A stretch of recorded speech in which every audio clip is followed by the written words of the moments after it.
या राज्यातलं सर्वाधिक पसंतीचं कॉलेज म्हणून जर कोणतं असेल तर ते GS medical college, KEM hospital ज्याला अटॅच्ड आहे मुंबईला, आणि त्यांनी त्याचा रँक कधीही अगदी म्हणजे सोडलेला नाही. जे ओपनची कॅटेगरी म्हणजे ओपनच्या यादीतला, राज्याच्या यादीतला 141वा विद्यार्थी GS मेडिकलला गेला. मागच्या वर्षी हा प्रवेश 690 गुणांवर झालेला होता.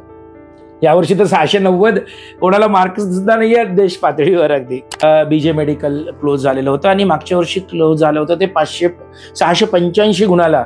ओपन मधला 1434वा विद्यार्थी जो कोणी असेल त्याचे मार्क यावर्षी किती का असे ना त्याला प्रवेश मिळणार आहे. त्याच्यानंतर TN मेडिकल कॉलेज मुंबई, त्याच्यानंतर ग्रँड मेडिकल कॉलेज मुंबई, त्यानंतर LT medical college, Lokmanya Tilak medical college Mumbai, त्याच्यानंतर राजीव गांधी ठाण्याचं कळव्याचं, त्याच्यानंतर government medical college Nagpur, government medical college 10व्या नंबरवर संभाजीनगरचं गव्हर्नमेंट मेडिकल कॉलेज, 11व्या क्रमांकावर बारामतीच्या कॉलेजने झेप घेतलेली आहे, 16व्याला गव्हर्नमेंट मेडिकल कॉलेज नाशिक. हे मात्र अगदी म्हणजे अचानक त्यांनी एक मोठी मुसंडी मारलेली आहे असं म्हणायला काही हरकत नाही. 18व्या क्रमांकावर Shankarrao Chavan, doctor Shankarrao Chavan medical college नांदेडचं, 39ला हिंगोली, 40ला भंडारा आणि 41ला गडचिरोली. 4000पर्यंत SML ज्यांचा आहे अशा विद्यार्थ्यांनी अगदी गव्हर्नमेंट कॉलेजची होप सोडायला नको. अशा पद्धतीने महाराष्ट्राच्या या MBBS प्रवेशाचा एकंदरीत हा गव्हर्नमेंट कॉलेजचा पडला आहे.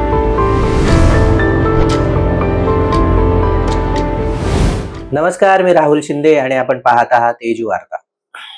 नीट आणि CET परीक्षेचा निकाल जाहीर झालेला आहे. विद्यार्थी आणि पालक यांच्यामध्ये आता प्रवेशाची उत्सुकता निर्माण झालेली आहे. पण गेल्या वर्षाच्या तुलनेत नीट परीक्षेचा निकाल यंदा चांगलाच घसरलेला आहे. त्यामुळे कट ऑफही कमी होणार आहे. त्यामुळे नेमका आपल्या मुलाला कुठे प्रवेश मिळू शकतो, आपल्याला मिळालेले गुण आणि निवडायचे कॉलेज कसे, या संदर्भात अनेक पालक आणि विद्यार्थी संभ्रमात आहेत. यात सर्व प्रश्नांची उत्तरं जाणून घेण्यासाठी आपण इथे आलेलो आहोत. नीट आणि CET या परीक्षांचे मार्गदर्शक आणि डीपर या संस्थेचे संस्थापक माननीय हरीश बुटले सर आपल्या बरोबर आहेत. सर नमस्कार, स्वागत आहे तुमचं एजू वार्तामध्ये. गेल्या अनेक वर्षांपासून आपण संपर्कात आहोत. तुमचा या क्षेत्रातील दांडगा अनुभव सर्वांनाच सुपरिचित आहे. तर नीट परीक्षेचा निकाल डिक्लेअर झाल्यानंतर जी काही अपेक्षा होती ती अपेक्षा अनेक विद्यार्थी आणि पालकांची तो हिरमोड झाला. जे गुण मिळणं अपेक्षित होतं ते मिळाले नाही आणि त्यामुळे आता काय करायचं असा पालकांसमोर प्रश्न आहे. तर अशा पालकांना आणि विद्यार्थ्यांना तुम्ही काय सांगाल? नक्कीच राहुल, की पालकांचा आणि विद्यार्थ्यांचा यावर्षी हिरमोड झालेला आहे. परंतु एक गोष्ट आपण कायमस्वरूपी लक्षात ठेवली पाहिजे, ती म्हणजे अशी की हे जे प्रवेश जे होतात ते मार्कांवर होत नसून त्या विद्यार्थ्याला मिळालेली जी रँक आहे त्याच्यावर होत असते. आता या रँक दोन प्रकारच्या, एक तर नॅशनल लेवलच्या जेव्हा प्रवेशाची आपण गोष्ट करतो त्यावेळी ऑल इंडिया रँक, ओके, आणि ज्यावेळी आपण स्टेट लेवलच्या आपल्या कॉलेजेसची गोष्ट करतो तर त्यावेळी आपण धरतो आपला स्टेट मेरिट लिस्ट.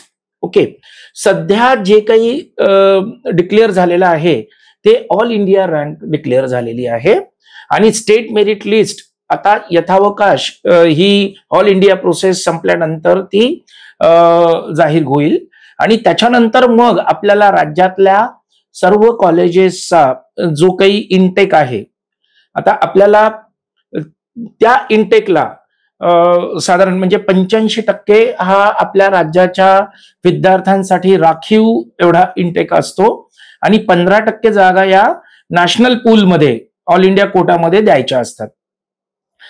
या 15% जागा निश्चितच अगदी AIR नुसार भरल्या जातील.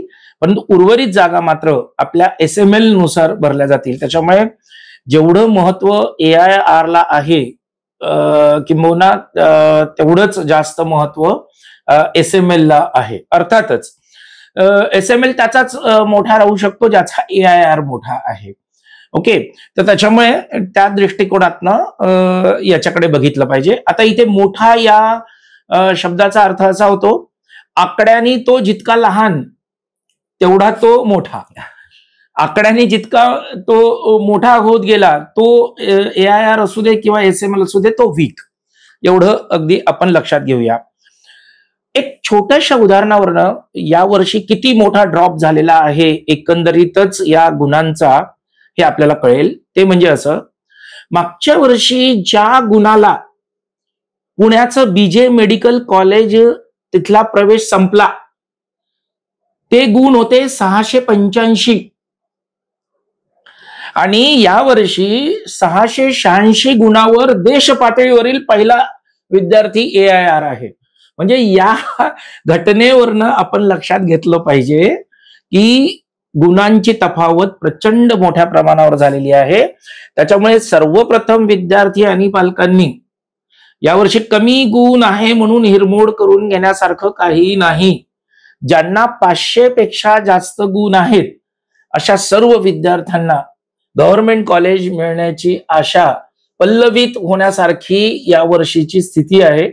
फक्त कोणत्या पद्धतीने त्या आशा त्यांच्या म्हणजे फुलफिल होतील किंवा नाही तर ते आपण पुढच्या या चर्चेतनं आपण बघूया.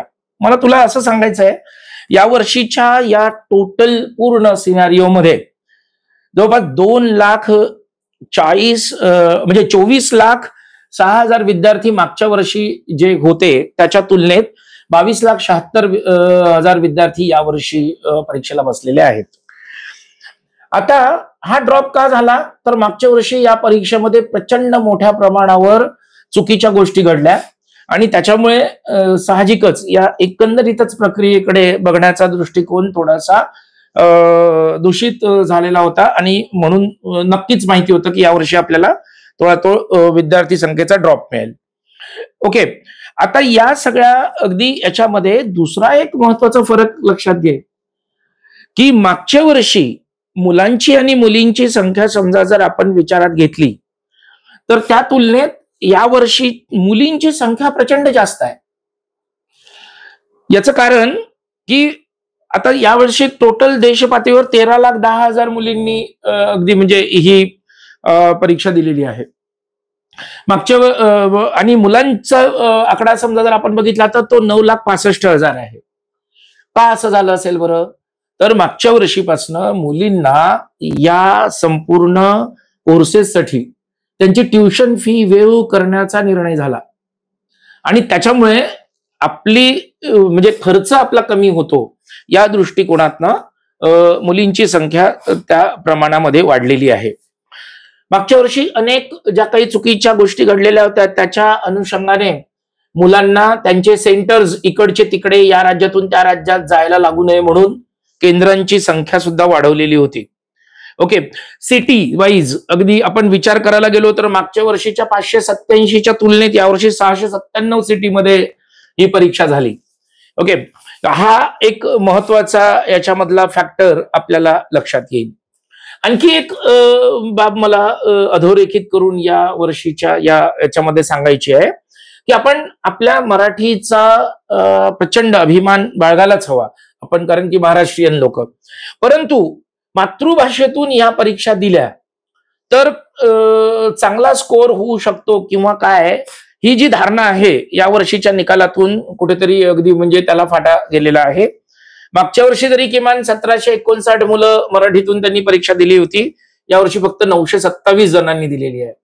मात्र हेच अगदी आपण इतर राज्याचा अगदी विचार केला तर बेंगॉली, गुजराती आणि एस्पेशली अगदी तामिळनाडू या ठिकाणचे विद्यार्थी त्यांच्या मातृभाषेला जास्त प्राधान्य देतात आणि त्याच्यातून ते पेपर लिहितात.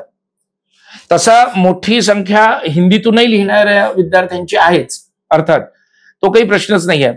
परंतु मातृभाषेतून किमान या परीक्षा ज्या काही घेतल्या पाहिजे, हा विचार जरा थोडासा म्हणजे संपूर्ण देशात अजून तरी तो ऍक्सेप्ट झालेला दिसत नाहीये.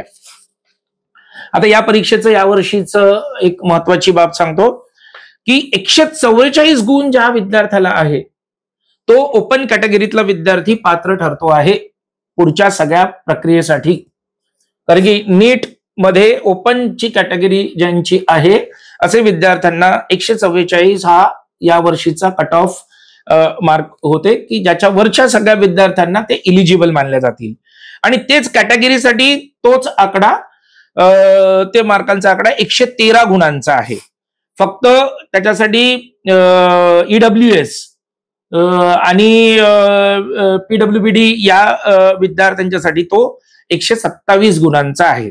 म्हणजे आता 3 कॅटेगरी अगदी झाल्या. 144 जे पूर्णपणे ओपन आहेत, 113 जे कॅटेगरीमध्ये आहेत, आणि जे EWS किंवा PWBD मध्ये असतील अशांना 127 गुण मिनिमम असल्यानंतर हे प्रवेश या वर्षी त्यांना मिळत असणार आहे.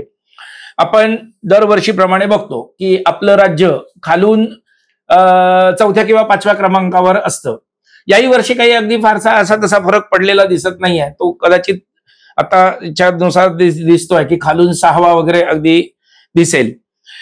यावर्षी आपल्या राज्यातनं 2,48,201 एवढ्या विद्यार्थ्यांनी परीक्षा दिलेली होती.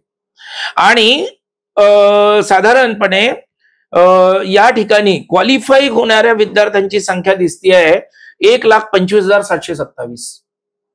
म्हणजे 51% विद्यार्थ्यांनी ही परीक्षा क्वालिफाय केलेली आहे.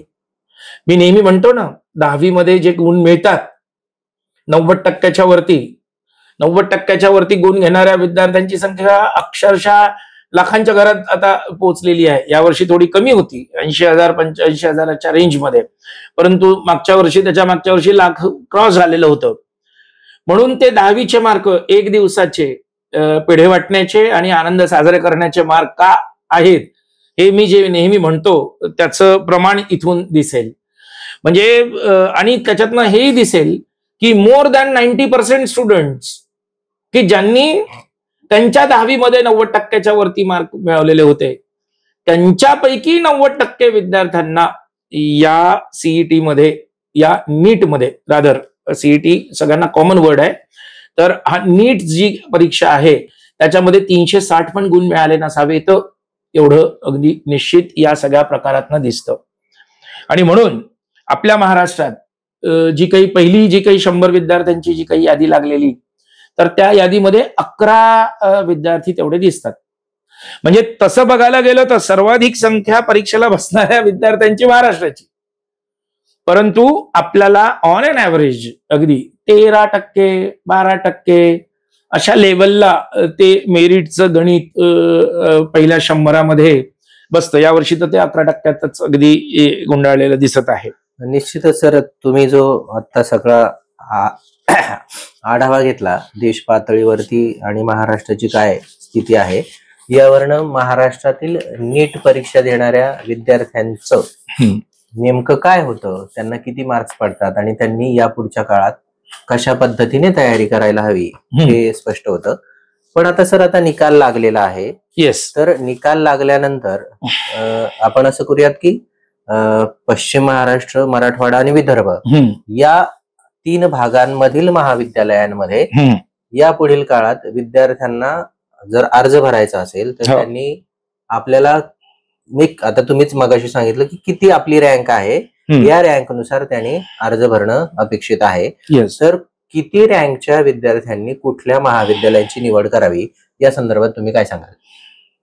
अगदी बरोबर राहुल, नेमका प्रश्न विचारलेला आहे. आणि आपण नेमकेपणाने विद्यार्थ्यांना असं मार्गदर्शन करूया आता की त्यांनी आत्ताच ऐकल्यानंतर त्यांनी तंतोतंत तशा पद्धतीने फॉलो केलं तर एकाही विद्यार्थ्याला त्याचा प्रिफरन्स फॉर्म भरताना तो चुकणारच नाही. अगदी म्हणजे त्यांनी त्या पद्धतीने तो व्यवस्थितपणे तो भरला तर मला वाटतं त्याला जे मिळू शकणारं कॉलेज होतं त्याच्या SMLच्या कुवतीनुसार म्हणजे त्याच्या आत्ता सध्या आपण AIR म्हणू, सध्या AIR वर नंतर मग आता SML येतील, त्याच्या कुवतीनुसार ते जे काही आहे ते कॉलेज त्याला मिळू शकेल.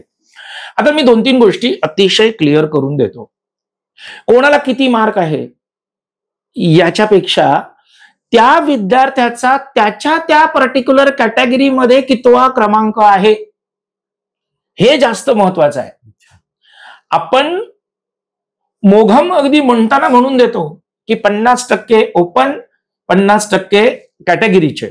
ओके, आता पुढच्या टप्प्यामध्ये अगदी EWS चे 10% त्याच्यामध्ये वाढले, मग त्याच्यानंतर ACBC पण अगदी त्याच्यामध्ये येतं पुढे चालून.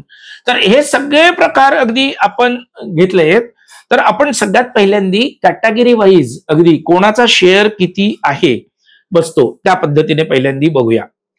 SC कॅटेगरी 13% भागीदार आहे या संपूर्ण अगदी प्रक्रियेमध्ये. ST category 7%.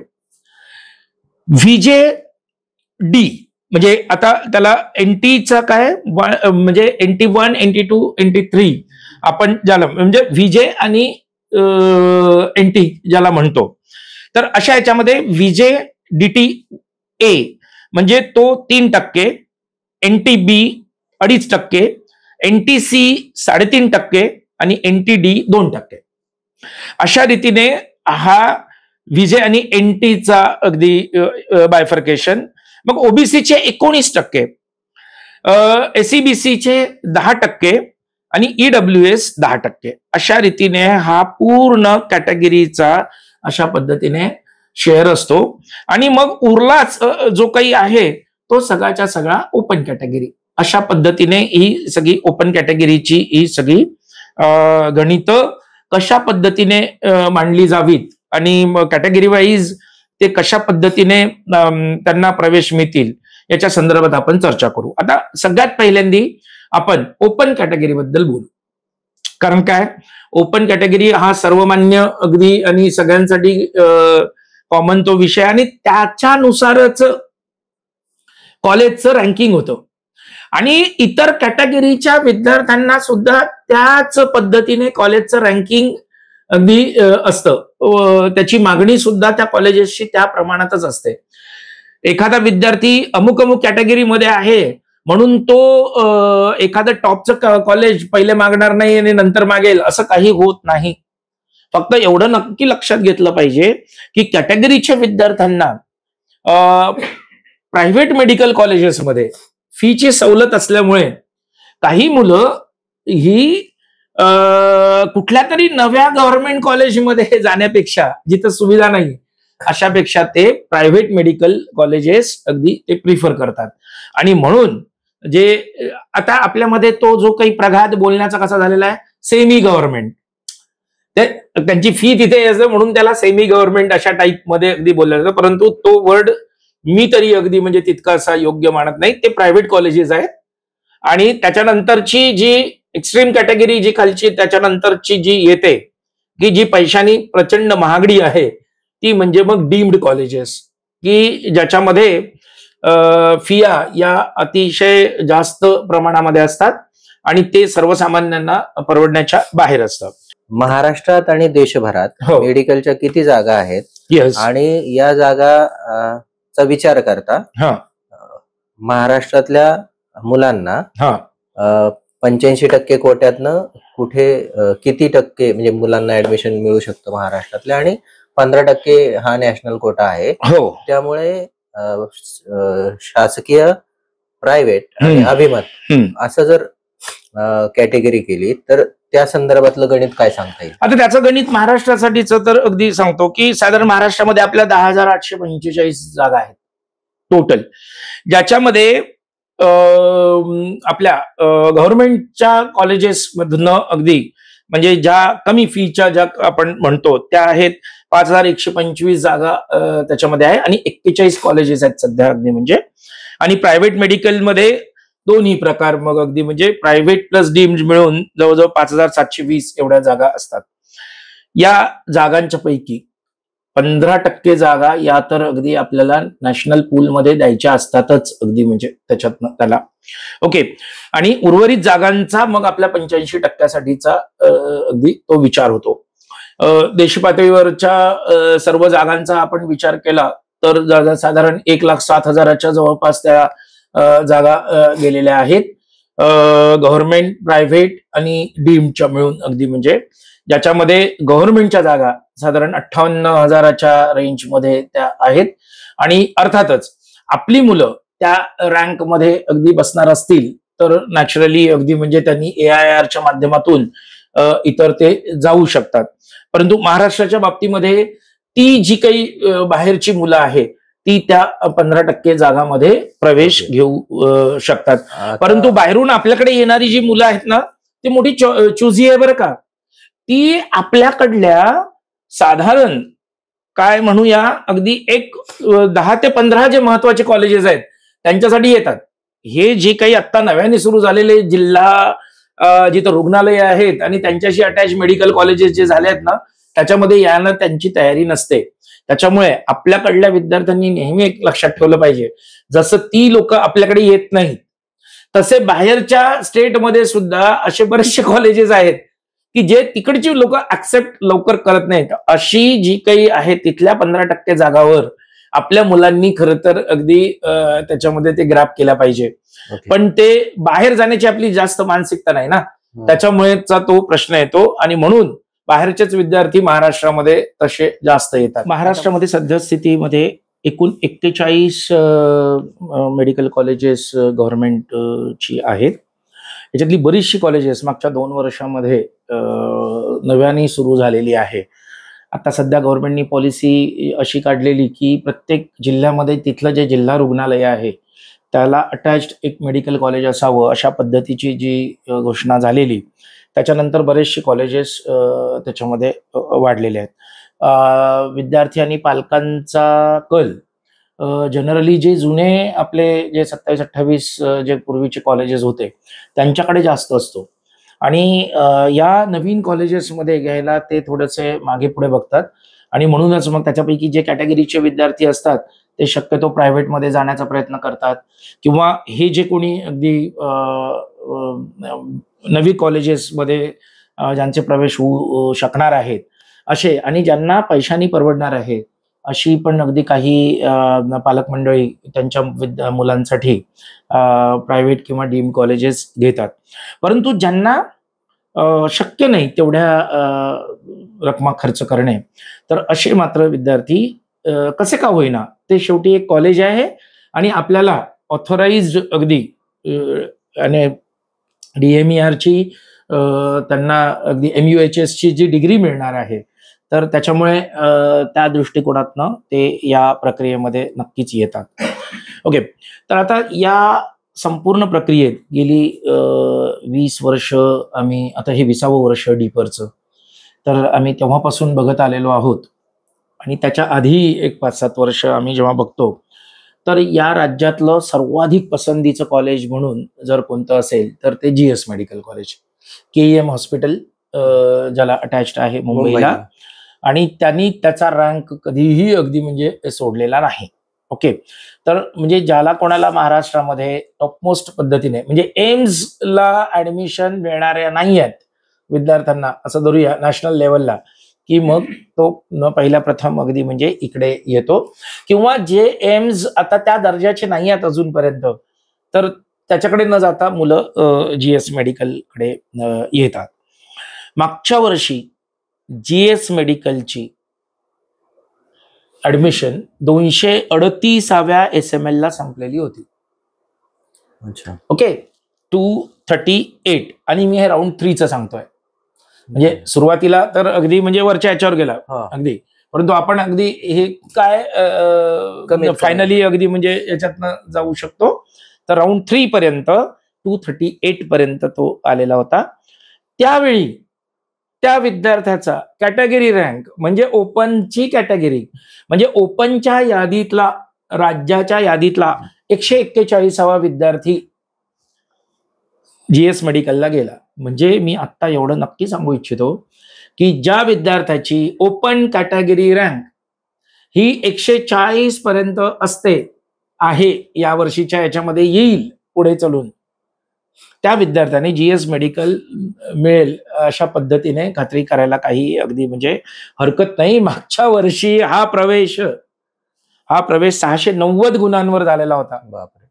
यावर्षी तर 690 कोणाला मार्क्स सुद्धा नाही आहेत देश पातळीवर अगदी त्याला.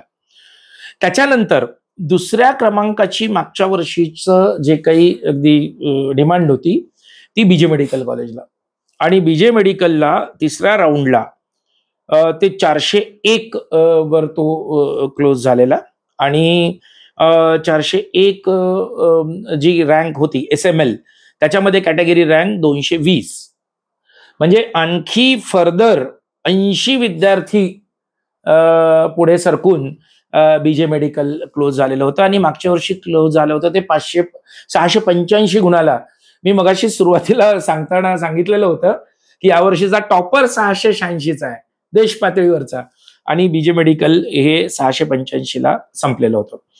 अशा रीतीने हे जे काही अगदी म्हणजे विद्यार्थ्यांचा जो ऍक्सेप्टन्स जो जातो 1 ते 41 पर्यंत, आणि मागच्या वर्षीच्या SMLच्या एकंदरीत पॉप्युलेशनच्या नुसार शेवटचा कॅटेगरी रँक 1434 ला क्लोज झालेला आहे.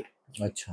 म्हणजे ओपन मधला 1434 विद्यार्थी जो कोणी असेल त्याचे मार्क यावर्षी किती का असेना त्याला प्रवेश मिळणार आहे. मग तो 505 असेल, 500 असेल की 500च्या खाली गेलेला असेल, इरेस्पेक्टिव्ह ऑफ दॅट, पण 1434 एवढा समजा जर कॅटेगरी रँक त्याचा असेल, ±5 आपण अगदी एकंदरीत सगळ्या स्थितींवरनं विचार करू. कारण काय होतं, सो मेनी इफ्स बट्स या सगळ्या प्रक्रियेत असतात, कारण की वरचे विद्यार्थी काय विचार करतात त्याच्यावर या खालच्या विद्यार्थ्यांचं क्लोजर असतं. तर या सगळ्या याच्यामध्ये रँकिंगमध्ये समजा जर मी रँकिंग मोजायला गेलो तर ते असं जाऊ शकेल बघ, की पहिलं जीएस मेडिकल कॉलेज, मग बीजे मेडिकल कॉलेज पुणे, ओके, त्याच्यानंतर TN मेडिकल कॉलेज मुंबई, त्याच्यानंतर ग्रँड मेडिकल कॉलेज मुंबई, त्याच्यानंतर LT medical college Lokmanya Tilak medical college Mumbai, त्याच्यानंतर कूपर कॉलेज मुंबई, त्याच्यानंतर गव्हर्नमेंट मेडिकल कॉलेज मुंबई म्हणजे GT हॉस्पिटल जे अटॅच्ड आहे, त्याच्यानंतर राजीव गांधी ठाण्याचं कळव्याचं, त्याच्यानंतर government medical college Nagpur. Okay, म्हणजे आता तसं बघायला गेलं तर विदर्भात हे टॉपमोस्ट रँकवर असतं, पण ओव्हरऑल रँकिंग मध्ये ते 9 आलेलं आहे. याचाच अर्थ असा आहे की विदर्भामध्ये मी नेहमी म्हणत असतो की पश्चिम महाराष्ट्रापेक्षा 2% साधारण अगदी म्हणजे ते तिथलं मेरिट कमी असतं नेहमी, आणि म्हणून विदर्भातले जे विद्यार्थी आहेत रँकिंगमध्ये कधी स्टेट रँकिंग मध्ये गेली कित्येक वर्ष पहिले नाहीत, याचं कारणच मुळात अगदी असं झालेलं की तिथले विद्यार्थी या कॉम्पिटिशन मध्ये त्या प्रमाणात थोडेसे मागे आहेत. ओके, त्याच्यानंतर गव्हर्नमेंट मेडिकल कॉलेज 10व्या नंबरवर संभाजीनगरचं गव्हर्नमेंट मेडिकल कॉलेज, 11व्या क्रमांकावर बारामतीच्या कॉलेजनी झेप घेतलेली आहे. अर्थात बारामतीच्या कॉलेजचं इन्फ्रास्ट्रक्चर बद्दल आता काही नव्याने सांगायला नको, कारण तिथं उत्कृष्ट पद्धतीचं इन्फ्रास्ट्रक्चर त्यांनी उभारलेलं आहे. नंतर मग IGMC नागपूर ते 12व्या क्रमांकावर येतं. त्याच्यानंतर मग वैशंपायन मेडिकल कॉलेज सोलापूर ते 13व्या क्रमांकावर, आणि मग नंतर कोल्हापूर इथलं कॉलेज जे आहे मेडिकल कॉलेज ते 14व्या क्रमांकावर.